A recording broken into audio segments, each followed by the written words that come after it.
এক সময়ের কথা। গভীর জঙ্গলে এক চালাক শিয়াল বাস করত। সে খুব বুদ্ধিমান ছিল এবং বিপদের সময় দ্রুত সিদ্ধান্ত নিতে পারত। একদিন সেই শিয়াল খাবারের সন্ধানে ঘুরছিল। হঠাৎ সে দেখতে পেল এক বিশাল সিংহ তার দিকেই আসছে।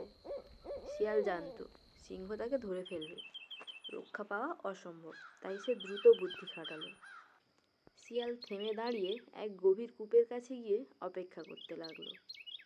সিংহ কাছে আসতেই সে গভীর স্বরে বলল, মহারাজ, আপনি যদি নিজের জীবন বাঁচাতে চান তবে আমার কথা শুনুন। এই কূপের মধ্যে আরেকটি সিংহ আছে যে আপনাকে মেরে ফেলতে পারে। সিংহ অবাক হয়ে বলল, কোথায় সেই সিংহ? শিয়াল চতুরভাবে বলল, আপনি নিজেই দেখুন, কূপের মধ্যে তাকান। সিংহ কৌতূহলী হয়ে কূপের ধারে গিয়ে নিচে তাকালো।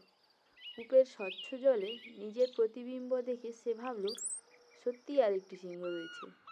রাগে গর্জন করে সে সরাসরি কূপের মধ্যে ঝাঁপ দিল। কিন্তু কূপ ছিল গভীর, সিংহ একবার পড়ে গেল আর উঠতে পারল না। শিয়াল খিলখিল করে হেসে বলল, বুদ্ধির জয় সবসময় শক্তির চেয়ে বড়। এইভাবে বুদ্ধিমান শিয়াল বিপদ থেকে মুক্তি পেল এবং আনন্দে ফিরে গেল তার ঘরে। এই গল্প থেকে আমরা এই শিক্ষাই পাই, বুদ্ধি ও কৌশল দিয়ে বড় থেকে বড় বিপদও এড়ানো সম্ভব। Thank you.